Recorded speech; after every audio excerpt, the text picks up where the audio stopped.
This podcast is part of the Frederick Podcast Network. Learn more at listenfrederick.com.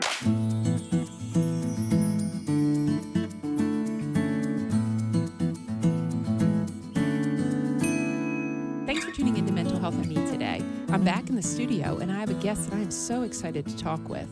But first, I'd like to tell you a little bit about how I found this guest. Instagram has a funny little algorithm that feeds us images that might cause us to spend some more time on the app. And a while back, an image showed up on my feed that said, if we're going to deconstruct the church, then let's start with green rooms. And that piqued my interest, and I've been a Christian for most of my life, and I've attended many churches throughout my life, but I wasn't familiar with a green room. And I thought, well, what's a green room? So then I swiped the slide, and lucky me, the next slide says, what is a green room? And I got really into this, and I started reading some more about it, and then I went to the comments, and I really am like spending some extra time here, and I thought, holy cow, the hate that is coming from Christians towards this other Christian just baffles me.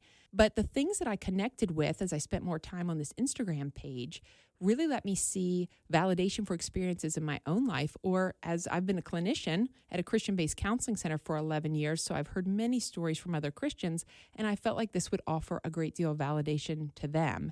So with that in mind, I invited Natalie Runion onto my podcast, and I have her here with me today. How are you doing, Natalie? I'm well. Thanks for having me. You're welcome. Do you remember that Instagram post? Yeah, it about sent me back to my counselor, honestly. Yeah, it was one of those posts that you write thinking this should make sense and be common sense for Christians everywhere. And it ended up being probably one of the more divisive posts that I've written. Yeah, and I have attended church my whole life, but I've never been what I'd consider part of a mega church.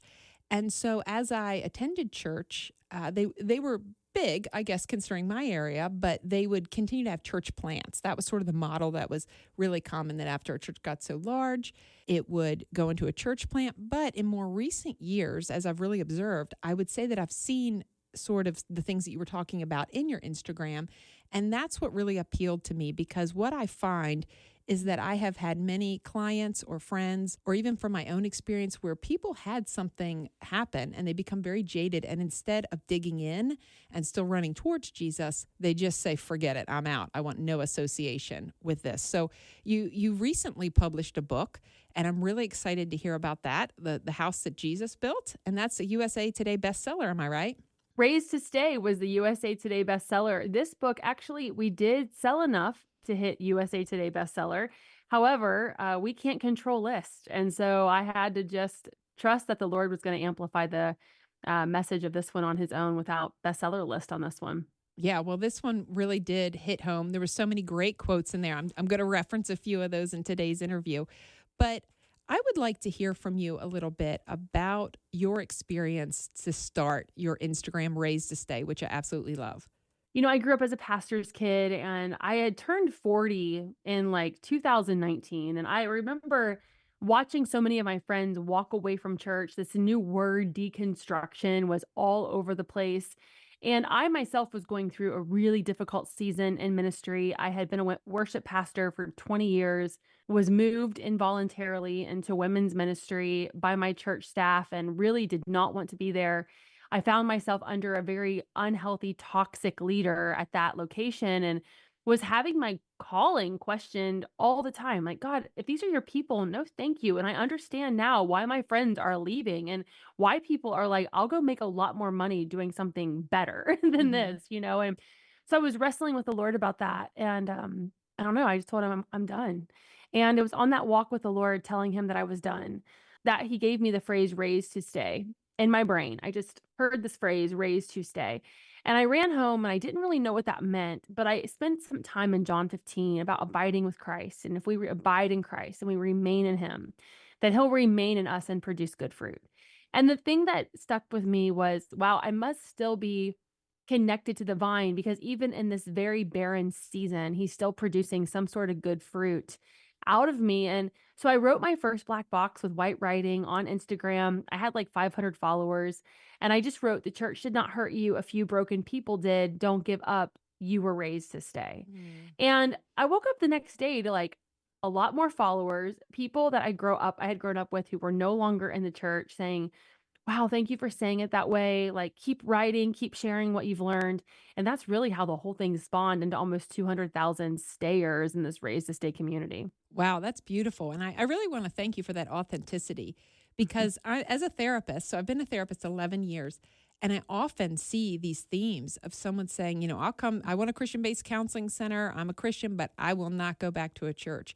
And then they share a story, and I get it. I understand why you want nothing to do with a church setting. And I've had people that it's like, I'm just baffled. As a Christian, sometimes I'm like, I don't want to be associated with those people who have so much time on your hands. And I honestly think that as a Christian, I love how you point that out a lot about the Western church. We don't suffer persecution here. To be quite honest, I know sometimes on Facebook people think they do, but as a Christian, we're not persecuted. So that sometimes leaves too much time to just have other things to worry about that are so pointless. Absolutely. And, I think about with this whole church hurt conversation, like, obviously, if we involve ourselves in anything that is man produced or man made, we're going to be wounded because it's Mhm. imperfect people carrying a perfect gospel. And a lot of the arguments are, well, we've been hurt by our jobs. We've been hurt by other people that aren't in the church, and we don't hate our jobs, or we don't hate every restaurant that doesn't give us what we want or whatever. But there is something unique about being betrayed by people that we feel should know better. And Yes. that's a different kind of betrayal, is when it's coming from people who know the word of God, who should be in prayer, who should be making Christ's last command for our first concern. And so for whatever reason, this church hurt feels like a greater betrayal than betrayal by the world. Yes, and I think you hit that so hard. And I would say personally, that's the case for me as well. When something has happened from a Christian entity, and I feel like it's very black and white, it's not even a gray area in regards to scripture. And I get really burnt about that. And I think one of the things that I loved too about what you push, and I push this as a therapist, is that we need to have the uncomfortable conversations. And there's a reason there's a stereotype of gossipy church ladies, quite honestly. Like, there's a reason that stereotype exists. And I've been victim to that, or I've seen that occur. And it's always, well, did you even talk to that person? Oh, I don't like to have those kinds of conversations, or I'm not comfortable doing that. Okay. But you're not given a pass to go gossip about them just because you don't want to have an uncomfortable conversation. Well, we could spend an entire podcast talking about gossip in the church. I always say that gossip is just the ego's way of demanding to be heard. Mm. There's a point where, especially social media, has given people a platform who, when I was growing up without social media, you had to earn a platform, you had to earn a microphone to actually have a conversation. And so, this gossip thing that happens in churches is just people that are desperate to have something to say, but actually carry no power, no validity. And so they use gossip as a way of feeling important or feeling like they're in the know. And it ends up being a church of gossipers, becomes a church that is assigning scarlet letters rather than extending scarlet ropes. And there are so many people in this generation now, the Gen X, Gen Z, who are not interested in necessarily our programming or in all of the fancy lights and celebrities that the millennials and all of us kind of started. I guess I got that backwards, but you know what I'm saying? Like, there was a generation that really wanted the celebrities, really wanted that. And this new generation rising up, this Gen Z, they want authenticity, and they don't really care how good we are. They just want to know if they're welcome. And the gossip piece of this really causes such division because it makes people feel unwelcomed right away. We're gossiping about what people are wearing, what kind of lifestyle they're living, and nobody's actually having the hard conversation of discipleship and mentorship and counseling that would encourage people to not just behave, but to believe in a God who is inviting them into a life that is set apart. And so gossip really stops people at the door and creates a huge wedge between generations and worship. Yes. And as a therapist, I'll totally back what you're saying about the authenticity, that the younger clientele I have in their early 20s, like, they have no time to play around. Like, they're going to come in, lay it out. They want, you're not going to give them a cliche answer, a cliche question. Like, they're here to move forward, and they're just not wasting their time. So I've been, and I'm sure you have as well, I've been a victim of gossip before in the Christian community. And something that I really have seen, I've seen this happen on my behalf, and I've seen this happen on the behalf of others, is there's some Christian women in my life who are mentors, and I've seen them deal directly head on with gossip. And where it does not happen is in a Facebook post. It happens in an in-person, uncomfortable conversation where they're saying, hey, just so you know what you're doing, that's gossip. And I'm just not going to play along with that. But I'm going to let you know that's what you're doing. And that's something that needs to change. That's not right what you're doing to this person.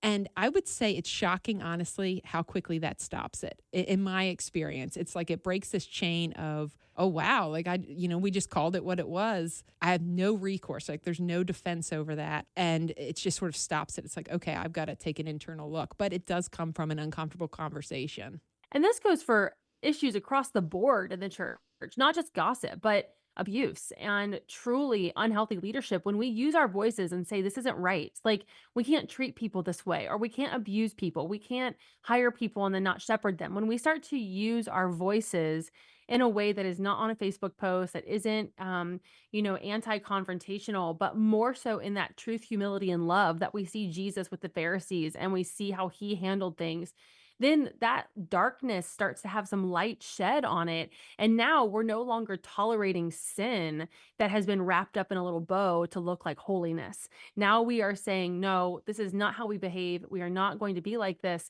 And that is what I am praying is starting to happen now as we are seeing exposure in the house, is that it's not because people are gossiping and it's not because people are sinning in order to get revenge, but they're starting to really bring out through holy conversations, unhealthy behaviors that are harming the sheep. And that's why I think we're seeing so much exposure right now in the church, is that people are finally using their voice in a right way. Yes. Yeah, I think you're right there. I think that pushing towards those transparencies is really important.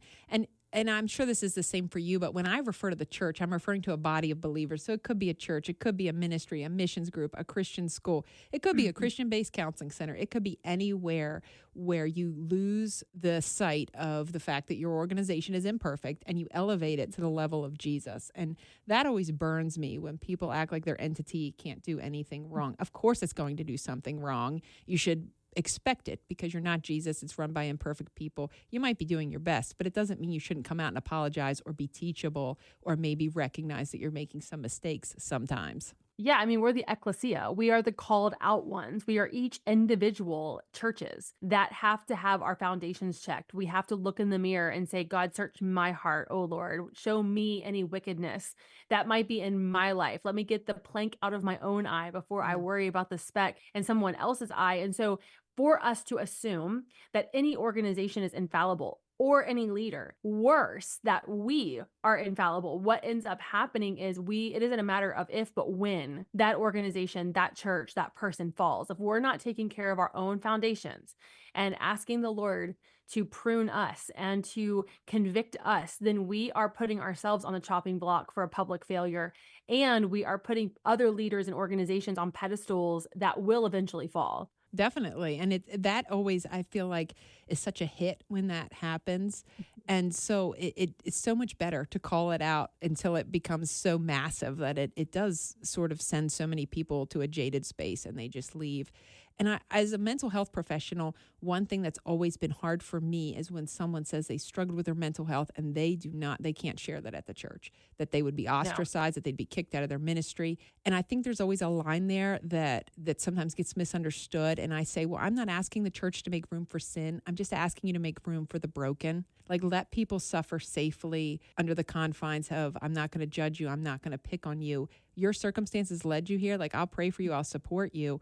And you're navigating it the best you can. And don't we want people to navigate that within a Christian community and not have to go elsewhere? Absolutely. And I grew up in a denomination where if you went to counseling, if you needed medication, then you didn't trust Jesus. And so people would rather leave and fight their demons alone than to confess in a biblical community that they were wrestling with suicidal thoughts, with depression, with anxiety. And so we isolated a lot of people by not welcoming them in with that struggle and making it almost their fault because their chemicals and their brains weren't operating the same way as another person. And I can remember the day I decided to go on my first SSRI with my own anxiety issues and knowing that it wasn't because I didn't trust God that I was struggling with anxiety, but ministry had really done a number on me in that season. And I wasn't sleeping and I wasn't happy and I wasn't living the kind of life that I knew I needed to be living because I was riddled with anxiety and almost the guilt that I felt going in and talking to my, therapist about that. And then the freedom that I felt leaving when I realized that I am normal, that I am still a Christian, that I can still walk with the Lord and wrestle with these things and still be a daughter. We have to give people that freedom to wander, wonder, and wrestle in these faith communities without making them feel guilty, like they're not good enough or their faith isn't strong enough. Yes, thank you for saying that. And I work at a Christian-based counseling center, and so I've seen people that we would say are maybe higher up or in a pastoral position, or the wife or children or whatever of pastors. And I think that is an extra layer for them, and sometimes they put a lot of pressure on themselves, and just teaching them you can say no. If you mentally cannot handle doing whatever that is, leading that Bible study, organizing some event, it is okay to say no. That's not sinful. That's not laziness. That's you recognizing your boundaries. And Jesus put boundaries as well. So we're not doing anything different than what our true leader did. Right? Yes. And boundaries have gotten such a bad rap because people will wrap boundaries in unhealthy things, but we know that the enemy can pervert even the purest of things. So we shouldn't shy away from establishing godly boundaries that Jesus himself had when it came to his relationships and the way that he allowed those Pharisees into his life. We have definitely got to stop, demonizing or villainizing that word boundary because people have misused it for their own discord. And we need those boundaries to stay healthy and to stay in the game. Yes. Yeah, exactly. We're playing the long game here for sure. Yeah. And I share this story with permission, but this is a good example of something that I dealt with. That I was just baffled. Someone had been baptized, and right before their baptism, they broke their hand. So they get baptized minus their hand. And then flash forward down the road, they were at a different church. They wanted to become a member so they could serve in the nursery. And they were told they could not because they were not fully submerged in baptism. And I was like, I don't even know what to say to that. Like, where did these rules come from out of left field? And where is the pushback to that type of thing and saying, hey, you need to check yourself a little bit before you make a rule like this that has no biblical basis? Well, this goes back to where deconstruction can actually be really healthy. There is a point where the deconstruction movement got such a bad rap because people weren't just deconstructing, they were deconverting. I mean, they were leaving their faith altogether. But there comes a point where we have to not maybe deconstruct, but detangle from some of this religious junk that has been placed on us by religious people who Jesus himself dealt with very mic drop. Jesus mic dropped on the Pharisees all the time. And we have to remember there are still modern day Pharisees in our churches that want to worship golden calves that they've had established since the beginning of their churches. And so many times people become victim to these modern day Pharisees who create these rules that aren't biblical, that aren't Jesus. And those are the things we detangle from. That is a good reason to leave a church. That's a good reason to say, I'm not in a healthy space, is when things start being placed on us that are not Jesus and aren't the word.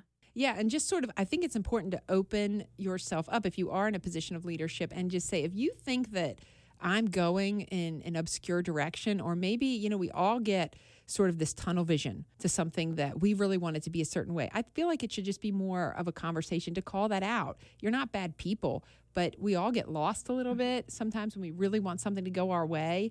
And having somebody in a loving way say to you, oh, actually, I think you need to think this through a little bit, because what you're doing is driving people out the door because you've lost sight of the Bible and instead you have your own agenda. Yeah, I talk about that in chapter 1 about building castles and, kicking down castles and building kingdom, because a lot of church hurt comes from when we partner with man-made missions instead of partnering with kingdom. And so when we see a church that's really big and flashy and a leader who's really charismatic and traveling the world, we identify that as success. And so a lot of times we will partner with a large church or a large organization or ministry because we like the leader. We think the leader's cool. We think the leader is great. And then when that leader falls, we feel so betrayed, not understanding that we've hitched our wagon to a man-led mission rather than kingdom.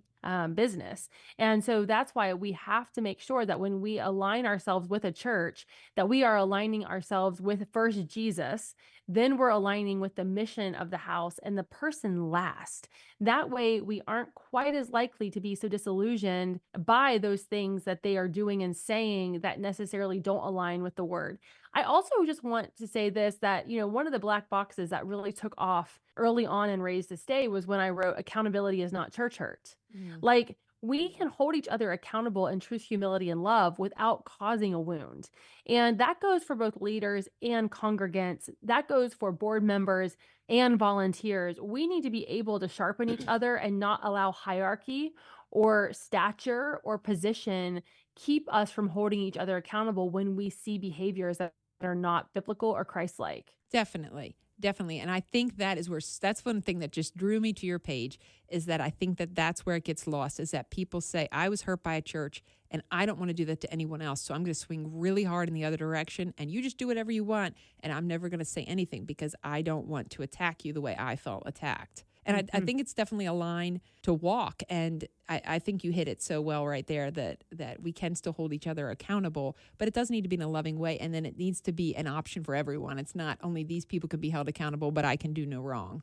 Yeah, and there's a sweet saint that's very well known in the social media space, writes books, and yesterday he got on in a very quick 30-minute reel and basically just said everybody needs to stop bashing leaders and stop talking about toxicity in leadership and narcissism. And then he just kind of got off and left, and God love him, I knew his heart was pure. But what it did is it triggered all of these people that have finally learned how to use their voice in a way that is godly, that is helpful, that isn't bashing, but is bringing to light. And suddenly they're feeling guilty for using their voices to bring knowledge to narcissistic, toxic leaders in the church. And so there has to be a balance between nobody talk about it, this is all bad, and everybody talk about it and bash every leader. Like, there has to be permission to meet in the middle and say, we don't want to bash leaders. We don't want to drag shepherds through the mud. We don't want to bring division, but we do want to bring awareness. And prayerfully, that awareness brings unity to a healthy church. Yeah, definitely. And I love how you said that. Like, that's what I feel like as a Christian-based counselor as well. Do I think that someone has ever had a bad experience at the counseling center that I work at that I love? Yes, I do. And, we're committed constantly to keep learning and growing as therapists because we always want to do the best job that we can do. But I also don't live in a bubble where I think that we all do no wrong. So I feel like I'm kind of in it with, not maybe to the same level, but I do feel like I'm in it. Like, I'm in a position of, I have to be transparent in the sense that someone could come back to me and say, you know what, I didn't have a good experience. Like, that could very well happen. And also within my organization, this doesn't bother me at all, but sometimes someone's seeing a therapist, it's happened to me, and it just wasn't a good fit. So they transferred to another therapist. That doesn't bother me at all. I welcome that because my goal is for it to fit you. And I like how you even mentioned in the book, someone might leave a church and the church didn't do anything wrong. So we also don't want to start that narrative of like, oh my gosh, they left. What happened? Well, maybe there could have been 5,000 different reasons, but it doesn't mean that we need to put a bullseye on the church of they screwed up somehow. No, I mean, even when I left my position at my church in Colorado, we hadn't moved to Kentucky yet. We were planning on staying in Colorado. And it was so crazy how when I resigned, there were all these narratives going around. And yes, obviously, it wasn't a perfect place. There were some tensions in that role. There was some situations that I didn't enjoy. But that wasn't why I was leaving. I was leaving because God called me to 100% run with Raised to Stay. And it was crazy how those narratives were almost written for me by other disgruntled staff members or from congregants who needed a narrative. And that's divisive. That's causing chaos in the house. And that's why when someone leaves a church, when someone moves on, just bless them and pray for them. You don't need the details. Unless there's something illegal happening, you don't need the details. Right. Yeah. There's many reasons that people do different things. And I live in Maryland, but I live in the area that's very close to West Virginia. So I actually work in West Virginia, and you kind of see this different thing that a good amount of people just in our area drive for whatever reason. So I happen to drive a little bit of a distance to church, and I started going to a Bible study at my friend's church that happened to meet at a day and time that worked for me. And I always want to say, I really appreciate churches that are open to that have these type things that, oh yeah, sure, our Bible study on Tuesdays, that works for you. We're glad you come. We don't care if you're part of our church. We're not going to be mean to you or ostracize you. There is no elite here. And so I want to make sure to just thank the churches that do that, because for me, that happened to be right down the road. I was like, sweet, sweet, I can fit that into my schedule. It gives me a chance to connect with other believers. And who doesn't like being part of a women's Bible study? So I think that that's something that I wish churches would generally do.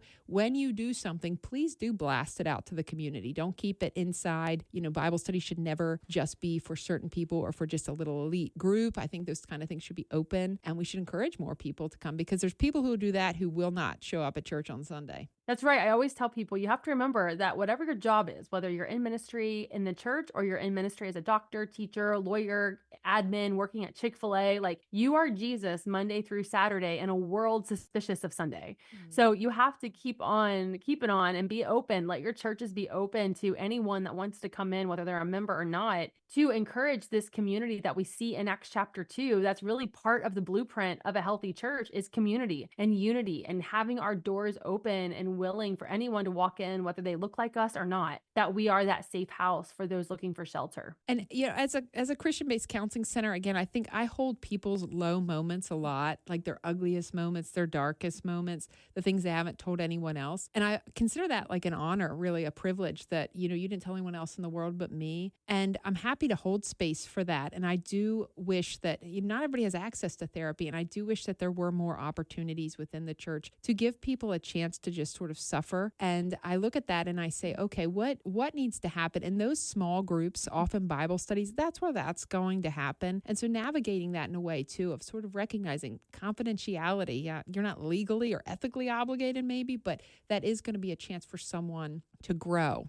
Yeah, and that's why we need mothers in the faith. We need women who are in their 60s, 70s, sitting at these tables and helping to disciple these girls in their 20s and 30s, to model that confidentiality, to model the maturity, to model not having a life lived on technology, but of conversation and phone calls and baked goods and all of the things that bring us together as humans, not just Christians, but as humans. And trust is a huge part of that. And that's why I'm such a huge believer in multi-generational leadership in the church, is that confidentiality comes natural for a lot of these women in their 70s and 80s. And we've shelved a lot of them. We've said, you've done your part. Thank you. We've got it from here, when really we need what they carry. And those Bible studies, those small groups, they invite that multi-generation leadership that we are all looking for, that Paul writes about and, to Timothy, like, who's your Lois and who's your Eunice, who's leading you and who are you leading? Yes, I love that. That's a really, really great point. And I also think too, I put this out there that I had a guest and I had the topic, what it was going to be. And the feedback I got was just overwhelming. So many people were excited to have a platform or just a place to hear this message. And I had a question come in that I really wanted to share with you. And this person said, as a Christian parent, what are some effective ways to help your kids navigate the pitfalls of hypocrisy that they will inevitably experience so they are able to break the chain? Now, I have children, and we haven't quite hit the teen years. We're right on the cusp, but that is a big one for me too. It's like, I know this church is going to screw up. I know whatever Christian organization you're in is going to mess up. And when my kids see that, what am I supposed to do to help them navigate? I cannot overemphasize the importance of having conversations. Like, we have got to talk about it. And I have a 12-year-old and an almost 16-year-old, and they're pastors' kids, right? Their grandparents were pastors. I'm a pastor, and they've seen it firsthand, what we've had to walk through. Even moving back to Kentucky, we've walked through some disappointment in leadership, and we have done a very good job, I believe, in having those conversations in the car at bedtime in real time, of saying, look, we know this was disappointing. We know that this wasn't what you thought. And we're not defending the church. That's my number one advice, is do not defend the church. That God will defend his church. Do not defend bad behavior. Do not try to make it reasonable. Don't try to make it make sense. It hurt. It happened. It's true. And this is what we have to do, is give as freely as we have received. And I'm teaching my kids that if God has forgiven us, if God has given us grace and mercy for our sins, if he's patient and kind with us, then when we find out that a leader has fallen or someone has done something that disappoints us, we don't necessarily have to trust them again, but we can offer them, as we have been given, that same forgiveness and mercy and grace and kindness. And so we don't necessarily go back to that church. We may not go back into that youth group, but we're going to pray for them. And then we're going to seek out a healthy environment that is going to redeem that negative experience. And so we have to get our kids into something that's going to redeem the negative, so that they understand that it's not every church on every corner. It was one bad leader at one church church who God will deal with, but we're going to go somewhere healthy so that we don't have to live under that. That's great. That's great advice. I think another big thing that people struggle with, that I've struggled with, is this duality. Like maybe you were a part of a Christian organization, a ministry, a church camp, a Christian school, whatever it might be, and you had great spiritual growth there. But then they did something occurred that was not a place that you could be any longer. And so I've had people wrestle with this duality of, this was such an important experience in my life. It helped me grow as a Christian, but then they did something that kicked me on my heels, that they ostracized me essentially. What do I do with that? How do I put the two of those together in my brain and make it make sense? Megan Fate Marshman, one of my favorite female communicators, she just did a talk on this at Willow Creek, and she was talking about one of the most beautiful symphony pieces that's on the cello. It is known for being the most popular piece on the cello, and she had a professional cellist sit and to play it in front of the whole room, and it just brought people to tears. I mean, it was stunning. It was gorgeous. And then she said, but imagine that same perfect piece that brings everybody into this place of just tranquility and hope and love. Imagine it at the hands of someone who is not trained, who isn't spectacular. And she has the pastor come up who's never played the cello a day in his life, has heard the same piece, and he tries to play it, and it's an absolute train wreck. And she said, what's interesting about this is that the piece is still beautiful. The piece that we are listening to, that's known for being this most perfect piece that brings people to tears, that didn't change. The composition did not change. It was at the hands of a non-professional that made us want to close our ears. But we don't blame the composer. What the composer made was beautiful and is still beautiful at the hands of a professional, but every now and then that piece will get into the wrong hands. And that is the same way we have to see about the church. There could be a season where it was good and it was beautiful and we were singing in harmony, but then someone steps in who kind of takes that a different direction. It doesn't mean that God's bad. It doesn't mean the church is bad. It doesn't mean the organization is bad. It just means that in the wrong hands for that season, it wasn't what we wanted it to be. And it's not pleasing to the ear and it's not fun, but it does take the pressure off us blaming God and blaming the organization for one person that didn't play it right. And I think we have to all agree that we've had times in our life where we haven't played the notes right. And we've disappointed other people too, who really wanted to believe that we were perfect. And that's why we just have to trust that it's not the composer, it's not God. It's not even the piece of music. It's not even the church. It's just in the hands of one person who didn't play it right. I love that. That's a great, I like that comparison there. I think I'm going to use that in the future. That's really good. There's another quote in your book. I got to make sure to say this one because I loved it and I thought it was a total bullseye. We lose more sheep by tiptoeing around the disguised wolves than we would by taking the risk to bring them into light. And I have to say that has been my experience as a whole, that people feel that the church, there's all sorts of sayings out there, the church is a business and different things, and they do not feel that things get called out correctly. And I thought that was right on, is that we are losing people. There's a reason that people aren't coming in the door. It's because they think that they're just going to have to sit there and take it, sit there, listen on Sunday, leave, and that there's no accountability and that there's sort of no follow-up. Yeah, I have learned being on a church staff for 25 years that people would rather quit than contend for healthy culture, because they have learned that when they use their voice, that they are deemed the divisive one. They are seen as the troublemaker, especially women. Yeah. When women use their voices, we're seen as gossips or tattletales or emotional. Whereas men could use their voice in the same way and they're powerful and authoritative. And so a lot of women would just rather not say anything than contend for their friend who's being abused. Or a lot of men just don't want to be fired. They're the breadwinner of their home. And so they'd rather sit in the unhealthy, toxic environment and to deal with it than to use their voices and really ask the Lord as like a modern day Esther to like say, this is not going to happen, not on my watch. And so we have to get better at fearing God more than we fear people. And in a church staff, especially when there are layers and layers of powerful people, and even in small churches, there are really big hurdles that you have to jump through even to get to a pastor. So we have to be willing to intercede. Just as Esther did, she called all of the Jewish women into a time of prayer and fasting. We have to do that. We have to get our people around us and say, look, I'm about to go to the upper chambers of this organization and let them know this is happening. Pray with me, fast with me, seek wise counsel, go to your counselor, find out what's in you that could be broken, that might interfere with how you're going to do this. And then once you've done all of those things in that truth, humility, and love that we've talked about, go to that leader and say, I'm worried about this person, or there is a leader that you don't know about that's hurting a lot of people, and just ask God for the timing and the favor, because that is really what a lot of us are lacking. We're emotional, we're tired, we're scared, and we know that anger is a secondary emotion. So when we're angry, we're forgetting that there are probably 5 or 6 other emotions that are driving us to act out of irrational fear rather than to pray, fast, and seek godly timing on how to approach this.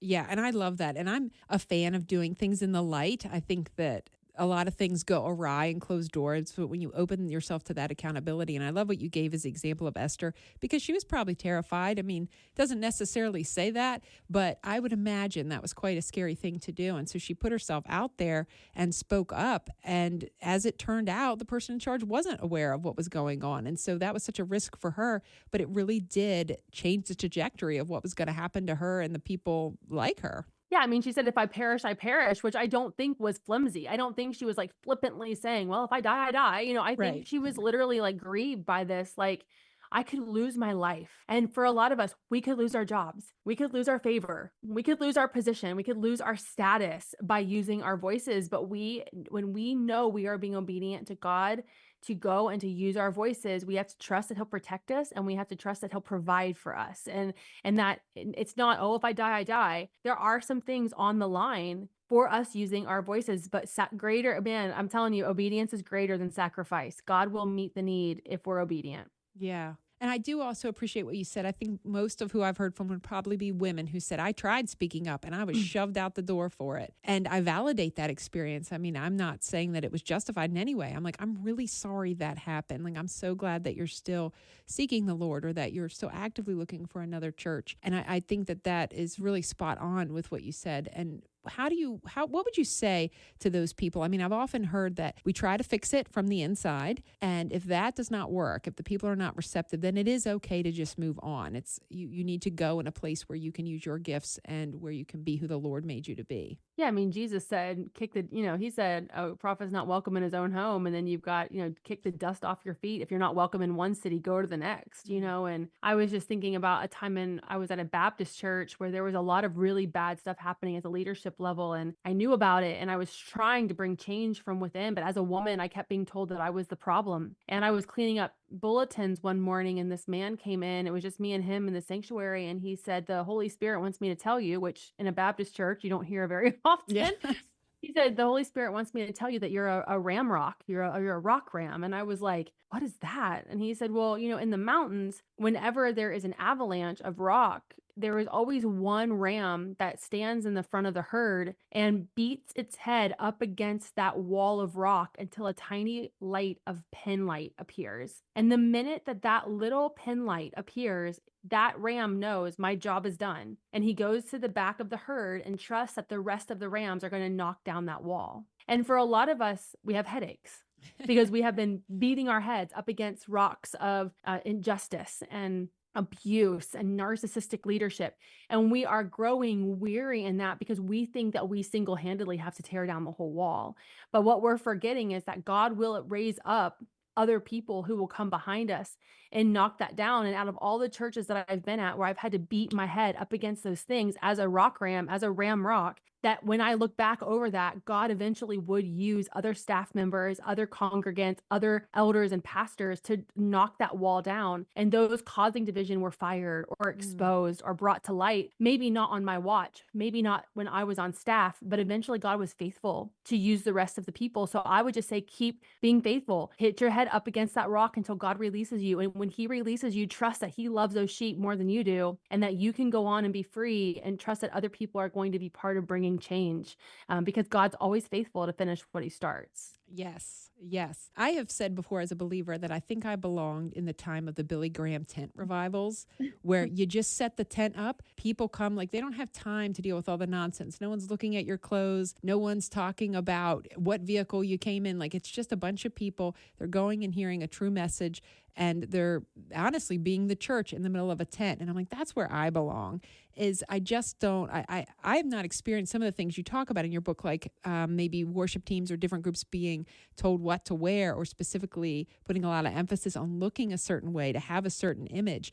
I'm not a big shopper. I think the shirt I'm wearing I've had since before I've had kids. It's not something I prioritize. But when I read about that in your book, I thought I'd never make it. I don't have what it takes to be trendy enough to fit into a ministry that's seeking that type of thing. No, and we can't demand that of anyone. I mean, I think that if people have their own convictions of excellence, they should live those out. But really, at the end of the day, you think of John the Baptist coming out of the wilderness with locusts and, bare feet, basically being like, look, I'm not even worthy of carrying the sandals of the man that comes after me. But he was this holy harbinger that just came as he was and preached the gospel. And we cannot mandate what people look like, how they sound, how they behave. Like we need to be what we are called to be, and that is the hospital for the sick. If people come in sick, we're not telling them you don't look good enough for us to take you in. We take them as they are, and we realize that we are in the act of triage. We are not looking for perfection. That's why Jesus says to the Pharisees, I have not come to, heal the well. I've come to heal the sick. And that's really what we as a church have to understand. We are not called to minister to those who already understand. We are called to minister to those who look nothing like us. Yeah, I love when I look around church and everybody's kind of dressed a little different, or nobody seems to be the same. And I'm like, that's it. That's how you know you're doing it right. If everybody looks a certain way. And when I was a kid, I went to a church, it was a more conservative church, but I'd say everybody looked a certain way. It was super rare if there was somebody there who was divorced. It was a massive ordeal when there was the discussion of, should we ever sing contemporary music? These were things churches put huge debates on. And I'm like, man, what a waste of energy. As if the Jews weren't singing contemporary music, There's a point where we have to understand that there is consecration. There is sanctification. There is being set apart. We know that. But then there's also just religion. And what we have adopted as our own legacies and our own traditions that actually have nothing to do with anything in the Bible. And so we have to be really careful. And I say this on social media a lot, that the one generation doesn't condemn another generation because of what the traditions and the ideas were of holiness in the 1980s versus now, and getting on social media and condemning girls for wearing ripped jeans or men for not wearing suits when men don't even wear suits to their own weddings anymore. We have to be really careful not to put people in this position where they're being forced, our convictions are being forced on each other when it isn't gospel. It's just our preferences. Yes, and especially in the United States, because we're 50 states, but I remind people most of our states are larger than many countries. So you're going to see massive cultural differences. I'm sure the way they're dressing for church in Hawaii is way different than how they're dressing for church in West Virginia. Listen, I preached with 6 lays on me. It was 12 pounds of flowers around my neck. And I will tell you, I've never felt more excited to preach somewhere because of just how culturally relevant that was to preach with lays on. It shows you that they are excited that you're there.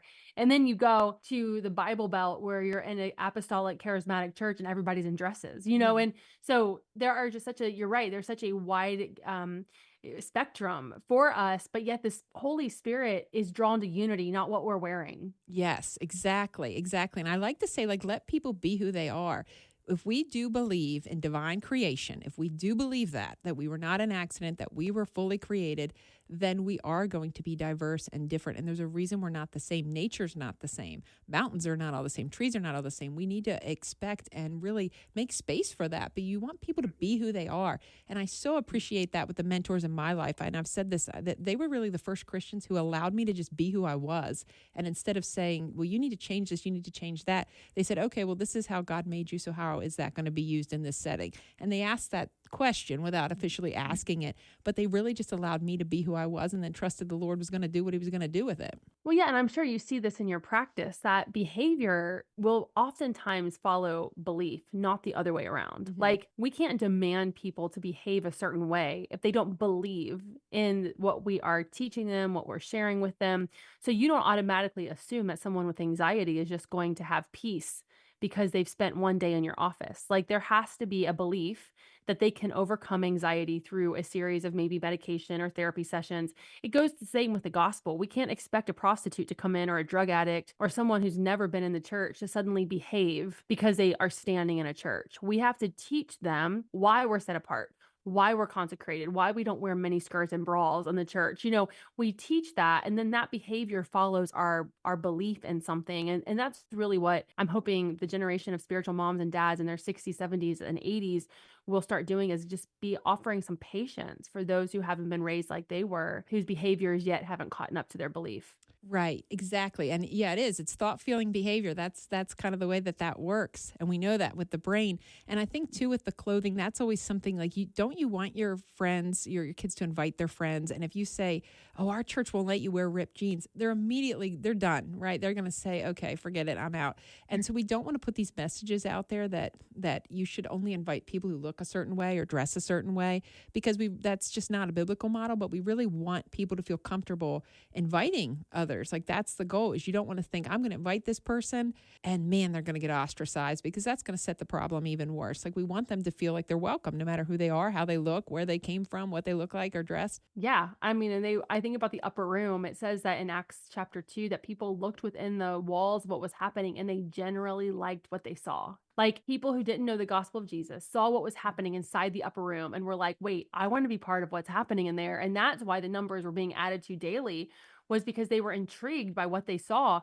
And I just wonder, like, if the world looks into our churches, if they generally like what they see. Like, do they see acceptance? Do they see love? Do they see us worshiping and having a family? Or do they see division and chaos and arguing and all of the stuff that we let divide us on social media? And my hope is that they would look in and they would see themselves in there, that every race, every generation, every male and female, that they would look in there and see themselves in ripped jeans and wrestling with their faith and think, "Wow, I really like what I see. I want to be part of that." Yes, exactly. I love that. I also wanted to say about your book, I do have a copy of it here. I'm really enjoying reading it, The House That Jesus Built. Can you tell us what else is next for you? Is there anything you can let us know? Yeah, so I'm traveling all over. I'm booked through 2026. And really, what I get to do is go into churches and just encourage the staff, encourage the body of Christ, women's conferences, pastors' conferences, just to remind us not to quit. Like, that's really what it is. I think about how in Acts chapter 1, 12 through 14, it says that the disciples, they met together and they decided they were in this to the very end. And we see them model that, as many ended up being martyred, as many of themselves, they found themselves in prisons and through persecution. They really upheld that completely united in prayer, that they were going to stay in it. And that's really what I get to do when I travel. I have a third book coming out in September 2025 that's really geared towards women and our relationship to one another in the church, that has a really fun title that I can't say yet. But I'm really pumped about that one, because I do believe that women, just like Deborah and Jael brought 40 years of peace to Israel, I really believe that when women unite in the church, we will see that unity in the house as well. Wonderful. Thank you for sharing that with us. And I know we can find Raised to Stay in the House That Jesus Built on Amazon. And definitely check out Natalie's Instagram at Raised to Stay. And there's a lot of fun posts there. I like that your stuff is very active. You definitely see a lot of comments and you see a lot of people lifting each other up. So I'd say for the most part, it's a more positive place to land on Instagram. And you can definitely connect with other believers there. Thanks for tuning in today to Mental Health and Me, sponsored in part by the Listen Frederick Podcast Network. Thanks for being on, Natalie. Thanks for having me.